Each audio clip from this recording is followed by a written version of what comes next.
Hello, and welcome to another episode of the GESTALTEN podcast. My name is Eric. And my name is Martin. And we are coming to you from different parts of the world, but still in Europe. Well, for the moment, anyway.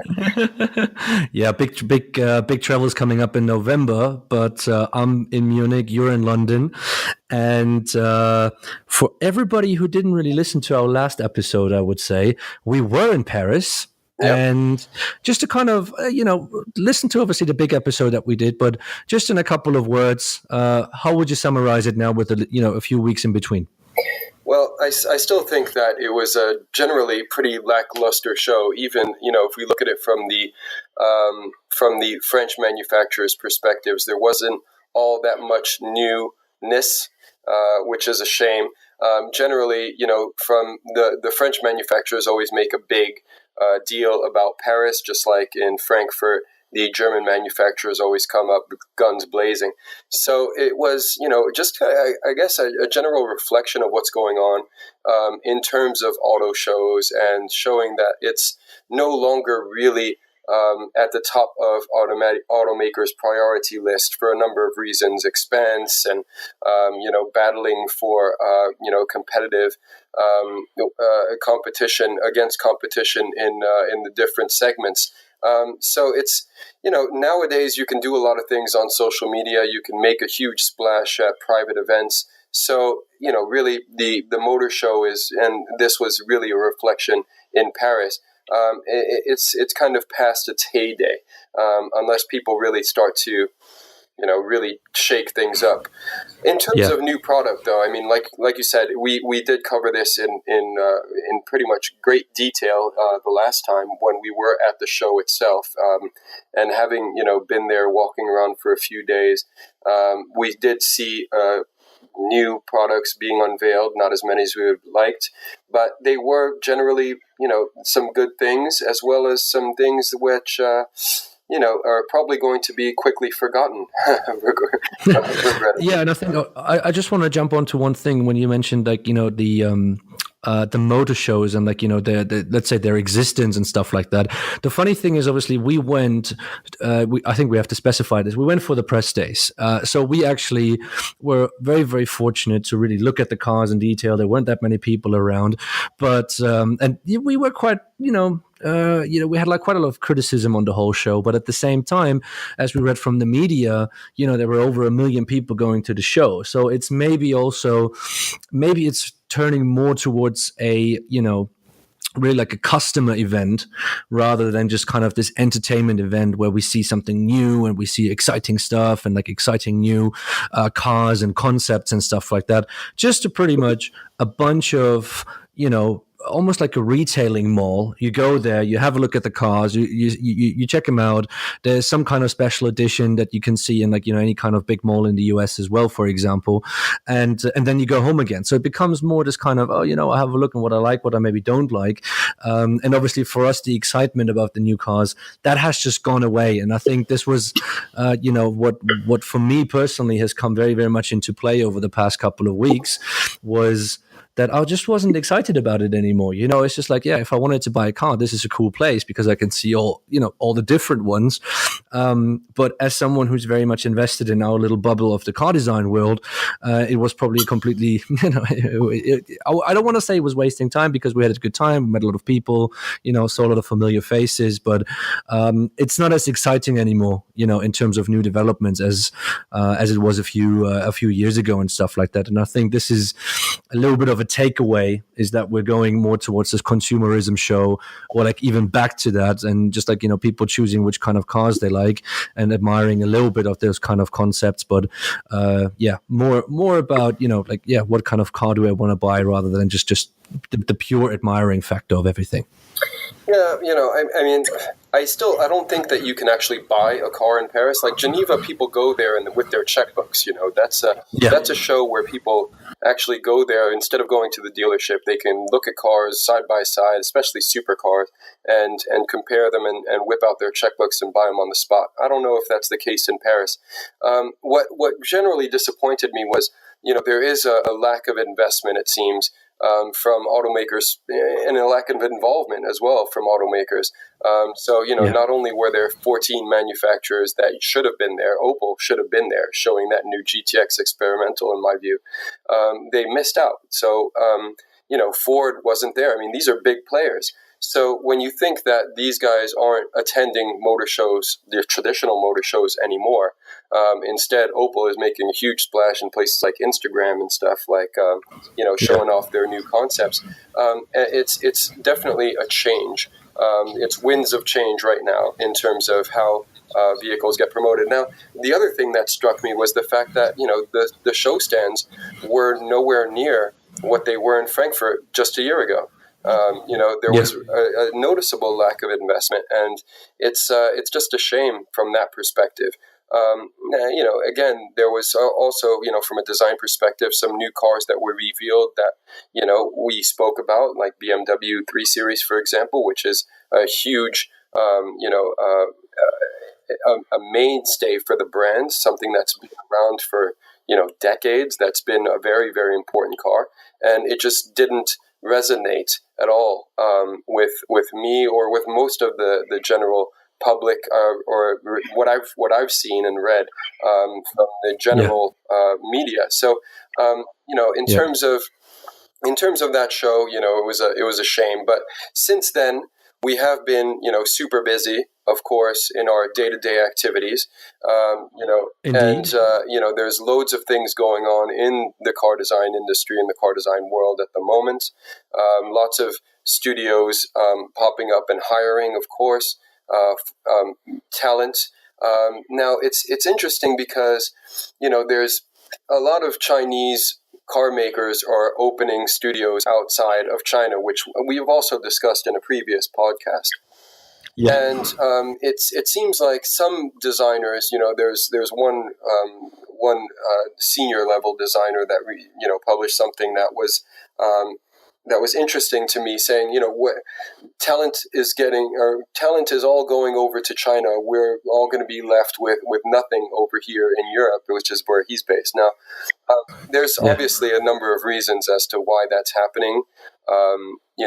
The Chinese are going after what it is that they want, and they're putting together some offers where some people are really tempted by financial gain in that regard. But also, there is a large amount of opportunity going on in terms of nascent car companies, and indeed car companies that have existed for a good while by Chinese terms, and that are seeking to reinvent themselves. And if they come at it with a different kind of viewpoint, I think there's a huge potential there for the Chinese to be leading. I mean, they've been leapfrogging in terms of all sorts of aspects of the automotive industry, all sorts of aspects of production. I mean, the Chinese have really become a force from an automotive industry perspective, and in a very short time, and they keep doing that. So it's in other industries as well. So it's really interesting to see what it is that's going to happen with the Chinese car makers in terms of design in the near future. Are they going to start placing more emphasis on design, which is really the way that I think things should be going. Yeah, and also, I mean, it was really interesting to see, and coming back a little bit to the Paris topic, but really moving a little bit forward to that. And we had GAC at the Paris Motor Show, and they were pretty much surrounded by Mercedes and BMW. Yeah, they were so in the same hall. But it was actually really, really funny to see, because the quality of the Chinese cars, or at least the cars that GAC showed, were nowhere near a BMW or a Mercedes. And I think it was really, really good for GAC to be part of that kind of group of companies, because in terms of reputation and stuff like that, it's of course a very, very good kind of a situation. But if we really looked into the gaps and stuff like that that are between the fenders and the doors and all these kind of things, we were playing around a little bit with that, and sometimes we were almost like able to put a hand in there. So I do very, very much agree in terms of all these, design moves and new studios and stuff like that. But also, if you want to compete with those kind of cars, and like we saw like the Silver Era, which was plain perfect in terms of what Mercedes could have done as a show car. There was nothing wrong with that model. It was literally absolutely perfect. They had the EQC there, which is obviously production car and stuff like that. But compared to the Chinese and GAC in that particular, and I don't want to criticize them too much, but if you want to go in between those kind of guys, you're going to be compared on the premium level. They just didn't keep up. Quite forwardly speaking in that sense. So that's the interesting point, because I think we have to see like China is a different kind of level. China compared to European companies, let's say American companies, probably the only one who can really compete at the moment from my perspective is Geely in that regards. The rest still need to keep up. And we saw that to a certain degree in Paris as well. But, they are hiring, as you've mentioned, there's a lot of, movement in there with all those companies, but they're not 100% ready yet to compete with really the big dogs when it comes to premium level. I think when it comes to mid-sector, that's absolutely fine, but premium, not quite there yet. Going to be interesting to see how this is going to develop. But I want to do just something very, very quickly, because obviously, I don't want to miss out on one of our favorite kind of parts of the show, which is always about talking about the new cars. And we will come back to the ideas of designers a little bit later on with a different topic, but not really much to discuss after the Paris show, but we need to discuss the BMW X5 and we need to discuss the BMW X7. Because it is another BMW. We were extremely, we were hard critics on that one quite recently, and we said there were probably a few problems going on at BMW. But what do we think about them at this moment in time? Well, I'm not a big fan of SUVs, so you've just listed two SUVs, and that unfortunately is the way that the entire car market seems to be going. Car buyers are generally really enamored by perhaps it's the practicality aspect, the fact that you sit up higher. I mean, there's a number of attributes to SUVs which make them attractive to individual buyers. Personally, from a design perspective, the X5 hasn't changed all that much, I would say, from the predecessor. Now, where it's changed the most is in the front face and its rear. And the rear treatment is not particularly appealing to me. I see a lot of automakers now going to these really long, stretched out lamps in order to really just make the car appear wider and lower. It decreases the kind of visual height of the vehicle.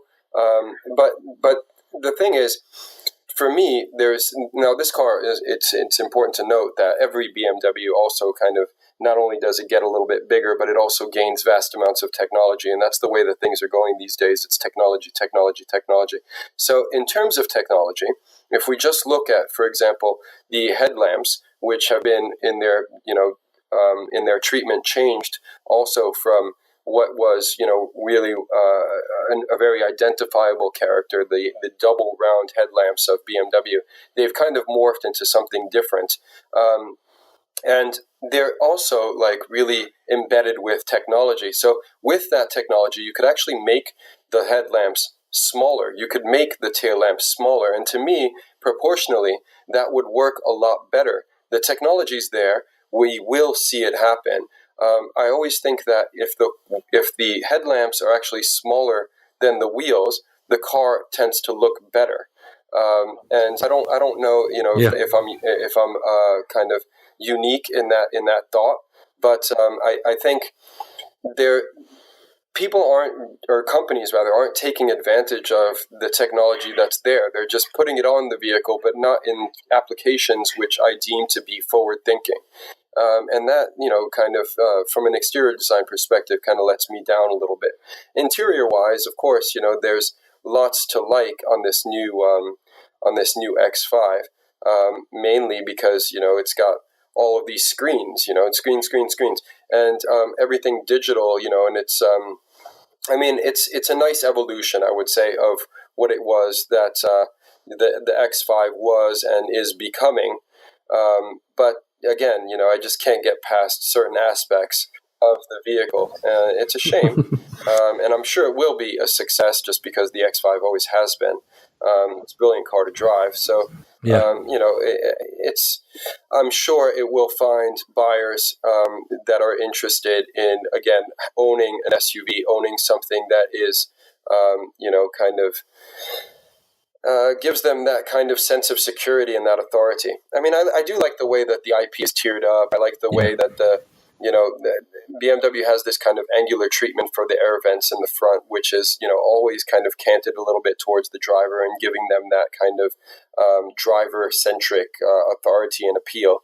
And it's also got some neat bits along with the color and trim. Some of the materials that are being used also are interesting. But it's I don't know. I'm not a big fan of SUVs, and regardless of their practicality, I just I'm kind of tired of the whole SUV thing. Yeah, and I think, especially from exterior, I do agree on the interior. I mean, I think we can kind of say in general that the interior for most companies is making a lot of steps forward, which I think is a very, very positive thing. We're all quite happy about that as well. So that's all really, really, really, really cool. My main problem about BMW at the moment with the X5 and the X7 is just there's nothing that makes it recognizably a BMW, especially from the side view. If you see that, it's like, well, it could be any kind of car. There's nothing that is specifically BMW.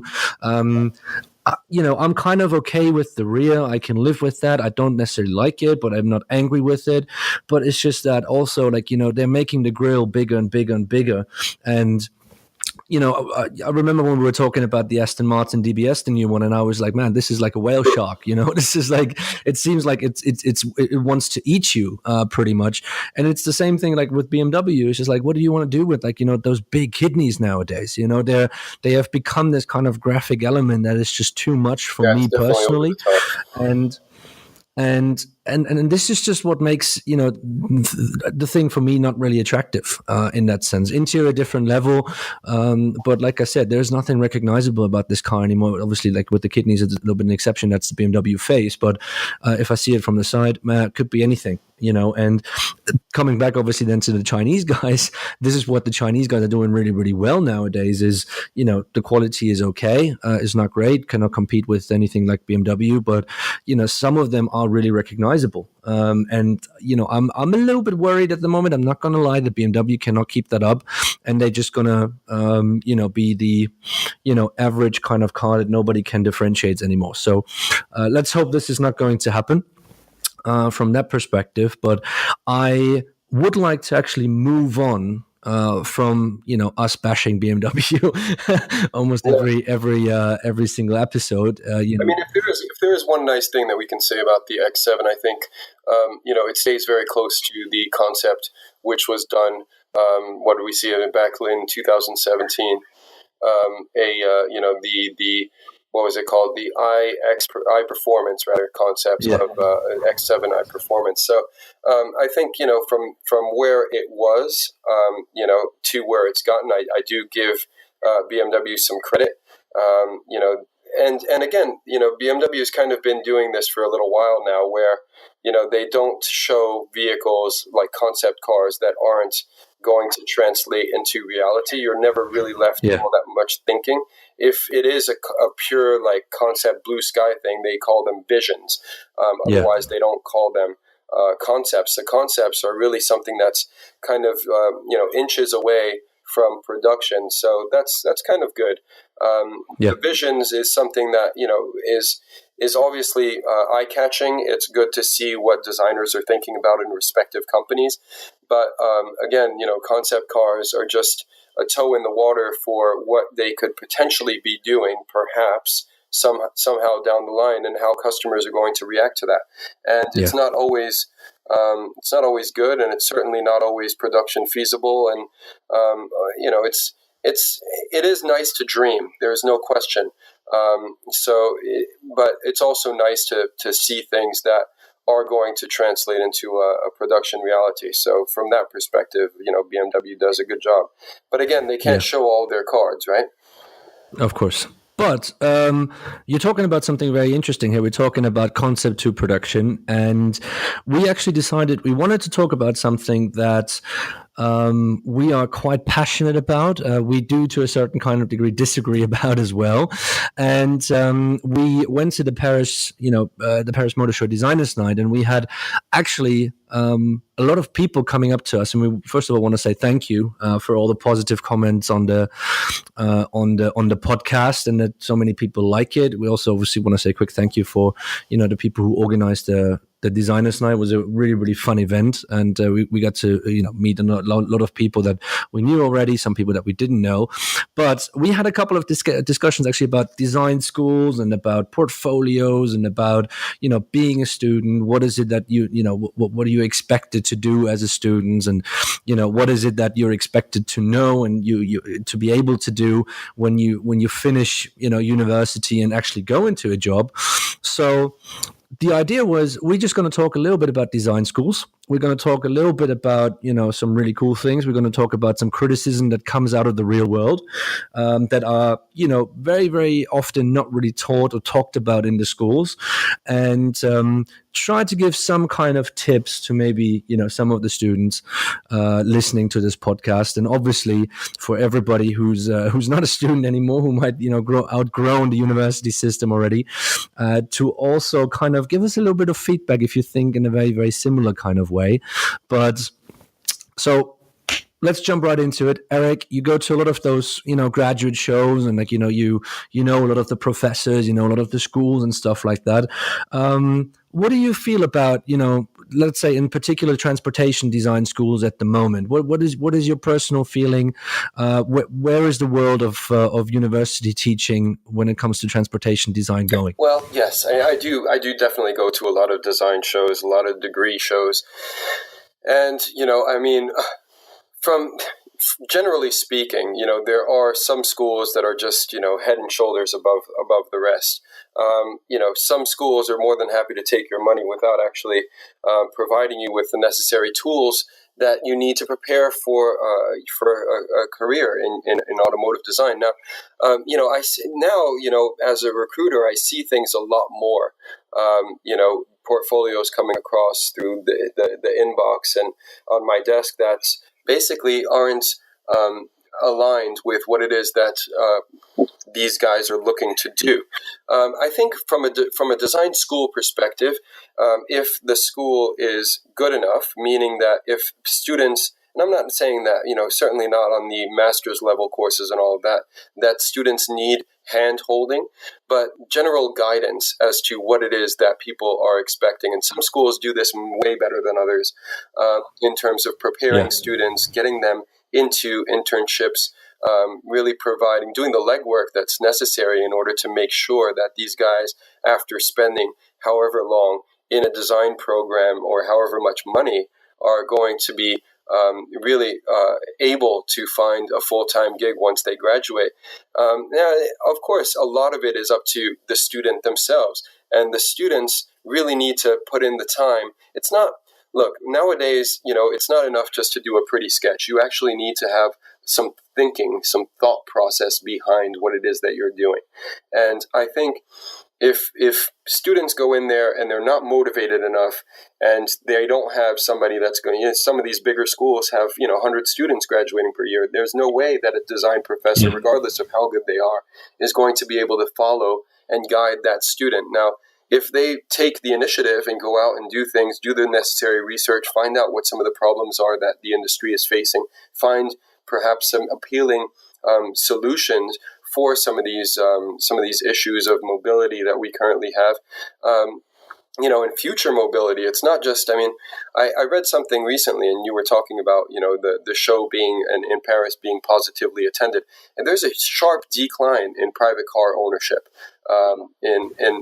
across all of Europe. And Europe is a particular example because, the cities and the way that they're laid out don't really need cars congesting the streets. So, when students take the time to kind of get out of their comfort zone a little bit and start looking at what is really happening in these cities. How are people getting around? And, they might come up with some interesting mobility concepts, which would then be extremely appealing for a prospective employer. But I think, again, generally speaking, I'm not going to speak for one school over another, but there are some schools that really, instead of just coming in and saying, yeah, we offer a design program, they tailor the program to suit the students' qualities and ability. And what I mean is, they'll offer dedicated interior programs, or they'll offer a clay module. Perhaps, that's the way that designers need to go. And so maybe not everyone is cut out to be a designer. Maybe you'd be better suited to be a clay modeler. So I think, in terms of that, there is a lot of potential for design schools to kind of expand, start offering perhaps some really dedicated UI or, programs, or at least some modules where students are, really working to, with graphics and things, instead of just, drawing a car exterior for 4 years. It's like, let's kind of move the game on a little bit. Let's give these guys a bit more ammunition for when they go out into the real world, so that they are more appealing to prospective employers and have a more well-rounded education. If all you do is come out of school with a couple of quick projects that you've done and little sponsored things or whatever, and then maybe you've had an internship in one place that lasted 6 months. I don't know. It's just not, it's not giving them, I think, enough artillery. And that's, I keep using this war terminology like bullets and stuff, but I mean, it's a hard world out there. There is a huge amount of competition. There's a lot of designers, way more than are getting hired. And designers, young guys and girls, really need to realize that, hey, I need to be at the top of my game if I'm going to get anywhere in this highly competitive industry. And to jump onto that, I think it comes a little bit as a definition of a designer. This is very much my personal view, but a lot of these design schools are actually art schools. Yeah, so we're talking about artistry. We're talking about, it's not necessarily something about a product in that kind of regard. I think this is the very, very big difference to, let's say, industrial design. Transportation design is still very, very often seen as an art rather than, a traditional kind of product or industrial design. And let's be very, very honest, it's not. Yeah. When, everybody who does that job, of course they say, oh, I want to do some really, really cool things. I want to do an Anton Chemenkov Renault, future Formula car. And want to do a Silver Arrow from Mercedes that we've discussed earlier and stuff like that. So that's all nice, but excuse me, but you're not working in this industry to have nice concept cars. You're working in this industry to bring cars onto the road. Yeah, if that is then, and that doesn't change for future mobility. Yeah, it doesn't then matter if it's, an Uber or Lilium kind of style, plane taxi. It doesn't matter if it's, just a kind of a shared vehicle and stuff like that. Everybody who is designing something, I think, has the ability that they can put it onto the market. And then it doesn't matter nowadays anymore if it's leased or rented or bought in that kind of sense. And I think a lot of schools, they don't teach the people that. Yeah, and especially the students. A lot of the conversations we have with the people from the industry is that a lot of the students, they have very little idea about the engineering behind design. Yeah, why is it important? There's a certain kind of economic factor. So if I change a DLO a few millimeters, what would that cost in terms of tooling and stuff like that? And I don't want to say that the transportation design or mobility design needs to become way more like that, so in terms of numbers and stuff like that. But I think students nowadays, they should have a certain kind of interest and a certain kind of push from themselves to know and the willingness to understand what they want to do, and how can I really get this all done. And this is not really taught in the schools. The students have to do it themselves, and of course it's always a little bit cooler to draw some cool sketches and stuff like that. But we've been to shows, and I think this shows a little bit the kind of artistry about it, where the people didn't do their own 3D models. They send their models then off to be 3D printed rather than do their own clay model and try things out. And this is not real car design. Real car design, you learn about everything, and that is a problem. I think that has to do with a certain kind of degree, maybe with the teachers. It always is, it's always, of course, with the students as well. You need to be willing to learn about those kind of things. But and I don't want to be overly critical, because the creative part is still very important, especially in the beginning. But the wish to really understand how my project is getting into production, or onto the street, I don't really see that. And that's actually a sad part, because one of the integral parts of showing your project to the public, and ideally having it on the road, and traveling the world, because your new car is, it's been presented in 15 different countries. That should be the goal. That's how you get the kind of credibility, not just because you do a nice little show car that, people will forget about in 2 weeks' time. Yeah.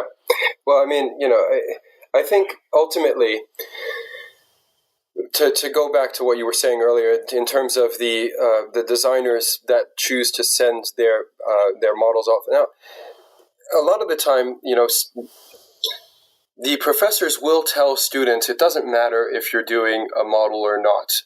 Sometimes they want designers to do, the students to do a scale model for their projects.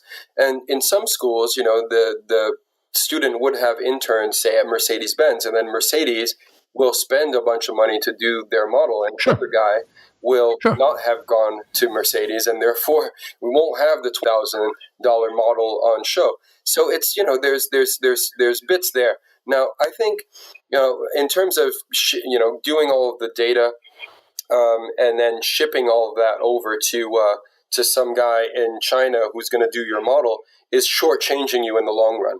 Because, as you mentioned, it's not just about doing a pretty sketch. It's not just about art. It's about working with other members of a vast team that are going to come together and put together a vehicle, right? So you need to work with alias modelers. You need to work with engineers in some respects if you're going into production. Now, maybe a junior designer isn't going to do that. They'll learn a lot on the job, of course, but I think it would give certain design, and some schools do this, package, for example, learn, have a few more kind of alias or VRED courses or something, where, designers are actually really learning the tools that they're going to be needing when they're in this studio. So they have a leg up a little bit on, they're not starting from scratch. They need to know a little bit more about the process, I think. And, of course, like I said, you learn a lot on the job. But for when you send, for example, a clay model off, one, you're losing about a month or more, 2 months of actual designing, because you have to get all of that data in ready in order to ship it out, and then get it shipped back as a final model that you can display. And it cuts both ways, right? Because the guy that doesn't have the nice model on show isn't going to get approached by someone, perhaps from a hiring manager from an automotive company that are there at these shows. That's why they have these shows. So designers can, that are employed at these companies, hiring managers can come in and take a look at what the students have done. But at the same time, if it isn't their work, is that really their work? So it's like, I have issues also with collaborative projects, that creates a lot of problems, because you can, of course, you will have to collaborate with other designers. It's not going to be just you. It's never just you. But when you come across a portfolio, and I think we should actually move into that now, and you see a portfolio with the same project across like 4 different portfolios, and you're like, what part did you actually do? Were you at home watching Netflix while, Alessandro did the entire exterior design. Like you don't know, because the guy whose portfolio you're looking at is not named Alessandro. So anyway, I mean, it's just there's certain things with the way that projects are presented, and then the way that students in turn, when it's time to go out and get a job, put a portfolio together, could do with some vast improvement.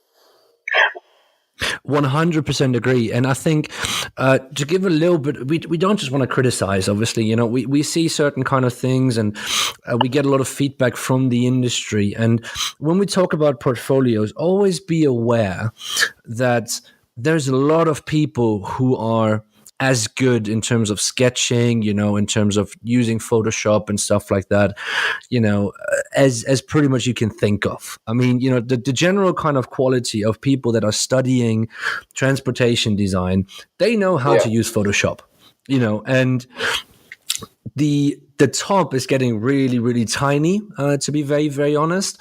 But what we can definitely say when it comes to the portfolio is, look, do something that is original. Look, every portfolio we see has a Lamborghini or a Porsche in there. Yeah. So when you do something like that, always make sure that it's really something challenging. And I'm not saying challenging in terms of a project, but maybe challenging the design idea behind it, challenging the kind of brand behind it a little bit, you know, but something that is different.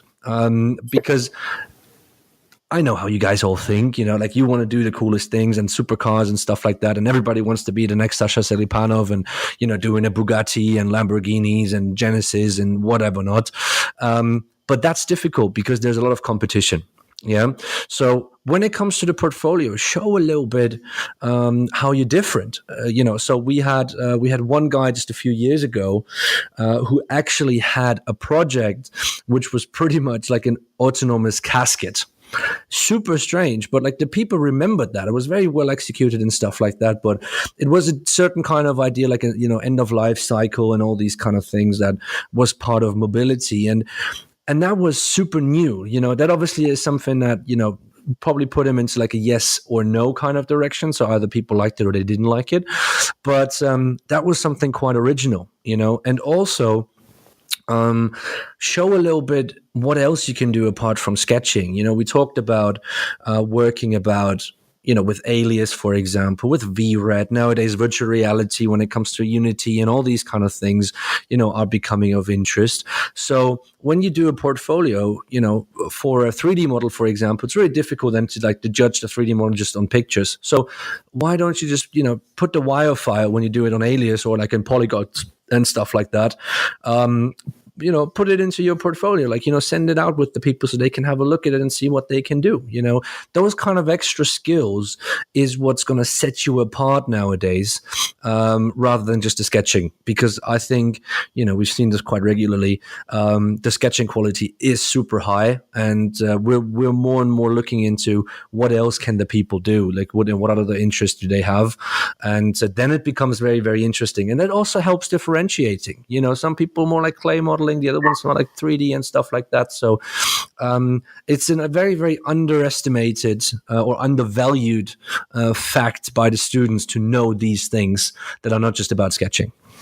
Yeah, I mean, the thing is, it's not solely reserved to students. I mean, you know, there are some people in the industry that just don't know how to build a portfolio that's going to really strike a chord, which is strange. You know, I've always found that a bit strange. Like, this is your career, this is what you do. And again, I don't want to sound overly negative, right? Because there are certain things that, you know, you're working in an industry, but you're not used to, you know, perhaps showcasing your work. But as a visual person, it's always kind of, as a side note, it's always been really interesting to me to find designers that can't take a photograph. It's like, how do you not know how, you know, you're working with how things are perceived and the look of something, you know, every day. You know, to me, that makes no sense. Anyway, sorry about that slight deviation. That's all right.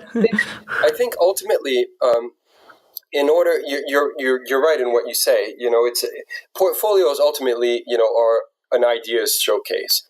So to me, a strong portfolio, if you're going to choose to show something that is based on an existing brand, then be on brand. You know, obviously, no one wants to see something that is going to be able to be produced in a year's time.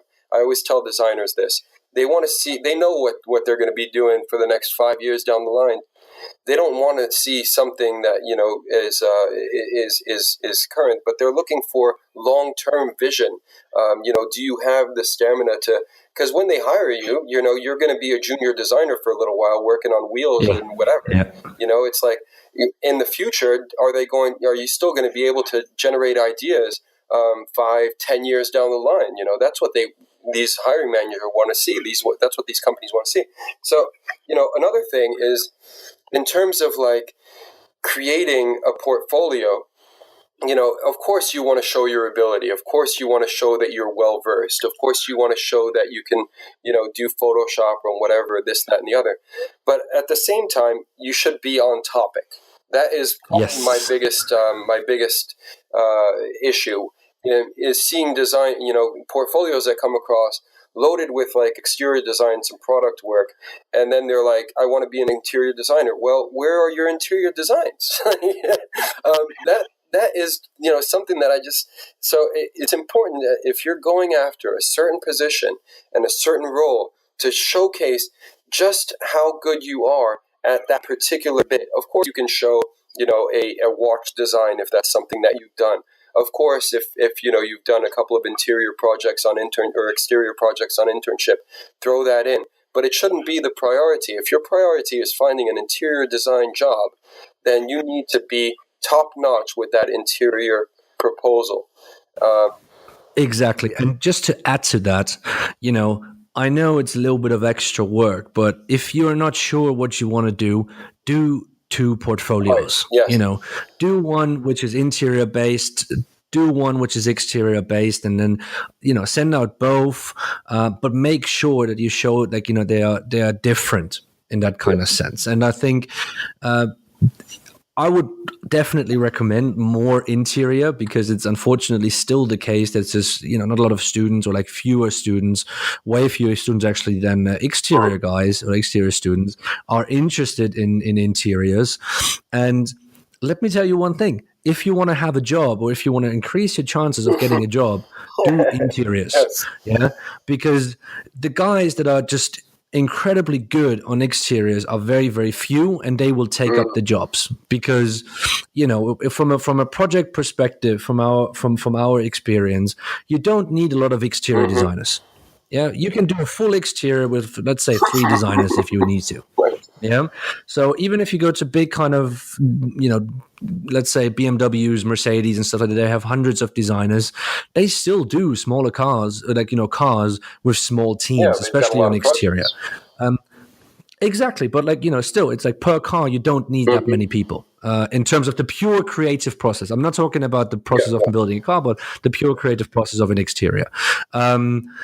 And on the other hand, because of all, you know, the details that are becoming more and more important, the interior or even exterior details are becoming much, much, much more important in the whole process. So, you know, if you really want to make sure, you know, you really get into your passion, which is then transportation design, you know, have an idea what the market wants from you. You know, if you're super passionate about exteriors, but you can't keep up with the big guys, why don't you just do something else? Like, you know, the passion of staying within the industry is probably bigger than just the passion for exterior. So why not try something different? And one thing that you mentioned earlier with the photos, I wanted to bring up quickly, because one thing that we can very, very often see, and this is then, you know, very much hand in hand with the understanding of a clay model, or even like a 3D model with Alias in particular, is perspective. Yeah. So we have a 3/4, you have the front view, the rear view, the side view, everything, you know, front, back, 3/4, whatever you want it to be. Make sure you learn perspectives. You know, and that's one of the hardest thing you can do, but it's really, really easy to have a car look nice from a front view, from a 3/4 front view and stuff like that. But make sure you exactly know what you wanted to show, and that it is consistent. We've spoken about Sasha Silipanov a few times, but he's a perfect example for that. He, you know, models pretty much his designs all by himself, and he then decides based on the 3D model most of the time, does this work or does it not work? Because it's a coherent picture of what he has in his mind. And I think this helps a lot. It helps a lot about the idea of perspective as well, and to make sure that the whole idea is working and not just the front or not just the rear or not just the side view. Because in the end, the ideal point is, in terms of exterior, you want to do a full car, and in terms of interior, a dashboard is very nice, but you also think about the center console, about the seats and stuff like that as well. So it's always about a learning process. Read books, like speak to talk to people about their experiences. Like make sure that you're always open up to learn about the whole thing, and obviously keep on sketching, but always get feedback as well. Get feedback from not just your fellow students or your teachers and stuff like that know you very, very well. Because on Behance and all these kind of things nowadays, get your feedback, even if it's negative. And negative feedback will help you as much as a positive one to get better. Yeah, don't be afraid of that. That's very, very important, I think. And that's I don't want to rant or anything like that, but always keep on going. That's like those kind of best people. Talent is the one thing, but if you're persistent, the persistence of you really willing to go to the next level is will always be a very, very important point. Yeah, I mean, that's the thing. It's like some of these really, really talented guys are not extroverts.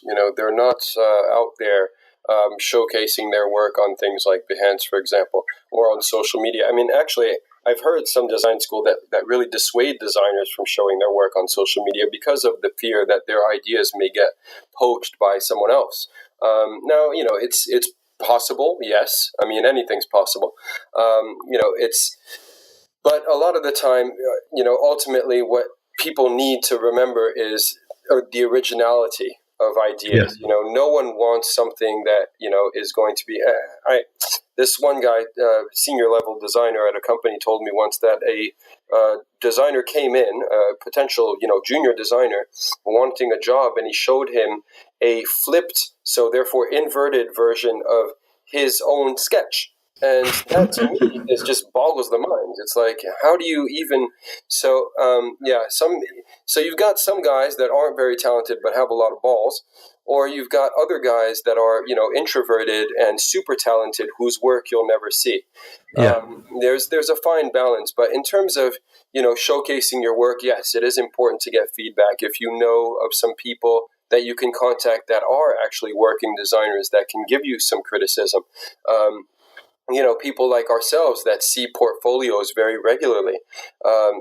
We can give you some feedback and maybe critique and help you to build things. It's just a shame that some design schools, coming back to the original main topic of discussion, aren't really doing the legwork to give the designers that that information, which really should be upfront. I mean, it's not rocket science. You're applying for a certain position. You're very good at this. Work on perfecting that. Don't be a jack of all trades. Work on being a master of one. And, if you can really, really showcase your ability to be an interior designer, of course, now is huge.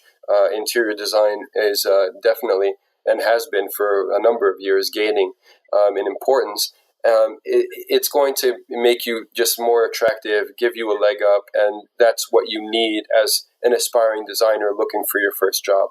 Exactly. And I think, to be very, very honest, we will probably do another episode in the future about this, because we want to have your feedback. We want to have a little bit of your discussion point and stuff like that. So we will leave it with the design schools for now. Yeah. It's a topic I'm very passionate about. I've been wanting to talk about this for a long time.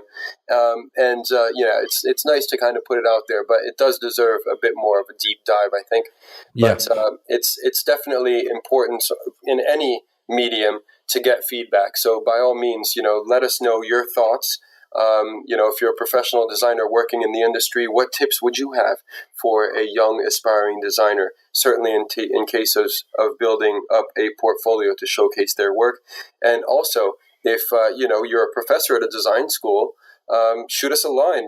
Let us know what's happening. What are some of the things and the hindrances, or some of the speed bumps perhaps that you're encountering from an educational perspective, when you are out there trying to teach young designers into getting their dream job. Yeah, exactly. And, we will obviously have everything on, online. We will have, we will feature the podcast, of course, on Instagram and social media and stuff like that. So please do contact us either on direct message on Instagram, LinkedIn, I think Twitter as well as possible. So email, of course, is no problem. So wherever you listen to this, if it's on iTunes, if it's on Spotify, or if it's on any kind of RSS feed or any kind of other app that you're using, reach out to us on Instagram. For at Konzepthaus is where pretty much we as a company are being trading. You can reach us at Form Trends pretty much on every other channel as well. And please, let us know what you think, because it is a controversial topic, and I think it's always an ever evolving one.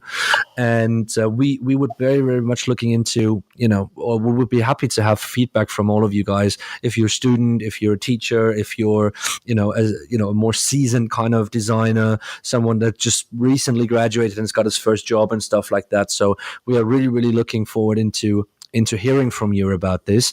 And we have one little announcement. We just obviously, well, actually two little announcements, I have to say. So when you listen to this, this will be then on Friday, the 19th of October when this comes out. We want to make sure that, check out our charity auction for the lovely German charity called Herzenswünsche e.V., which are pretty much doing like, a Make-A-Wish Foundation pretty much. We have a couple of pictures and posters of the Genesis Essentia, which have been signed by Sasha Salipanov and his whole team. It's all for a good cause, so do bid on that one. It goes to the kids, so that's always really, really good with that one. And also, we will be, or actually, at that point in time when you listen to this, we already will record a special edition of the Gestalten podcast, which will be about VR, virtual reality within the design departments. So, how it is used, why it is used, what are the pros, what are the cons, and stuff like that. And we will be having Quirin Friedel, who is actually running the visualization department at Byton here in Munich with us, to give us a little bit of an insight on this one. So some cool things coming up. It's probably going to take us about a week to get this all sorted out. Yep. But, we're missing out on that one. Yeah, that's fine, Eric. Don't worry about it. Quirin's going to be here for, in person. But, let us know if you have more topics like that, because a lot of people came up to us and was like, VR, can you talk about that? We was like, yeah, cool, let's do it. We have some other plans, that we will bring in. Yeah, we'll have some more special guests on in the future, talk about different aspects of design as well. But if you ever have any kind of wishes or, any kind of topics that you want us to talk about desperately, we are always open for suggestions. Of course, we have a bunch of things that we want to talk about in the future anyways, but let us know, interact with us on the various media channels. And with that, my dear friend Eric, I would say we're pretty much done, to be very honest. I think so. Yeah, you covered pretty much everything. I mean, you guys know how to get in touch with us. By all means, don't be shy. Reach out, drop us a line on various accounts and profiles, and let us know if you guys are interested in us covering something else or different topics that you may want to listen to and hear about. We're always open to suggestions. Looking forward to this VR special that Martin is going to be doing. And I guess that's about it. We don't have anything else to add. So nope, just one more thing before we forget it. Do follow us on Instagram in particular for at Konzepthaus, because you will see the latest jobs that we have over there as well. So we still have a bunch of things in the pipeline for especially interior guys. We have even a couple of chief design positions for exterior and interior. So exciting. So follow us there and on LinkedIn as well for all this kind of new stuff, because maybe there might even be something for you young listeners out there that that are students and are graduating quite soon. Who knows? Absolutely. But yeah, so on that note, we're done. On that note, we're done for the thanks day. Thanks again for joining us, guys, and we will see you a lot on the next one. Take care. Bye. Bye-bye.